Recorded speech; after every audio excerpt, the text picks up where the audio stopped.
深夜11點，城市沉入夢鄉，只有那棟樓頂層還亮着白光。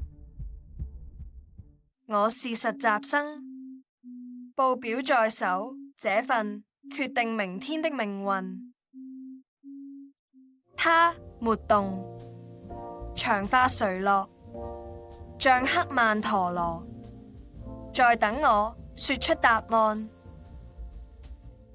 深夜的辦公室，燈光柔，空氣靜，只有鍵盤的輕響像心跳。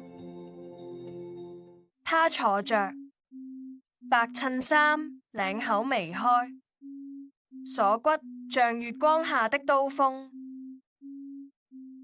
裙擺輕揚，黑絲泛光，腿像絲，腳尖輕晃，像踩進我心裏。深夜辦公室，只剩他一盞燈，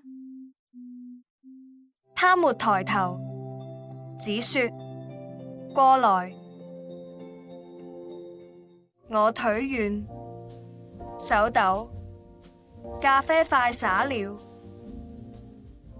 深夜辦公室，燈光冷，只有頂層還亮着，腳尖一半，身體失衡，托盤晃了，咖啡要灑了，嘩啦，咖啡潑了，白襯衫染了。深夜辦公室，燈光冷白，只有他還在。我手抖，紙巾盒掉地，咖啡灑了。他站起來，嘴角揚起，咖啡香混着香水。深夜總裁辦公室，休息室，林若曦背對着我，解開扣子。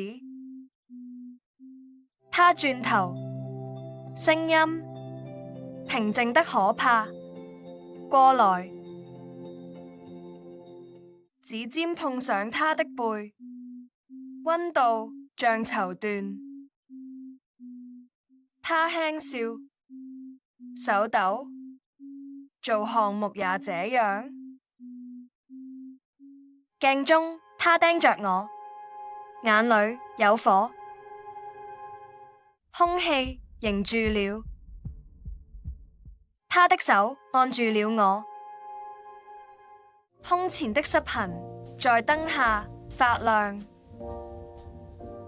是嗎？可我覺得你把事情弄糟了。他向前一步，高跟鞋底上長，裙擺拉高，那片藏不住。我被他困住，雙臂牆壁，腦子停了。他輕聲說叫我希姐，指尖滑下襯衫，胸膛那點熱燒進骨頭。他的手繞上我後頸，他的眼底全是慾望。他咬住我耳垂，心跳亂了。我下意識扭住他，腰肢纖細，像一縷風就能折斷。他輕吟一聲，像在評價，又像在允許。雨聲突然響了，可我們聽不見，只有呼吸在纏繞。休息室靜了，呼吸聲也停了。他抬手，紅唇再塗一次。鏡中他看着我，話沒說完，氣場已殺到。報告，我張了張嘴，聲音乾澀得像沙子。他抬眼，沒看我，只說放桌上。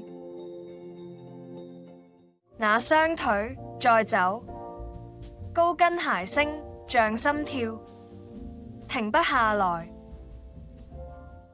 午夜12點半，城市沉入黑暗，只有這盞路燈亮着。掌心還燙着，他的腰還在記憶裡。明早8點，我們要對視。他會看着我會想起那雙眼睛曾為我霧化。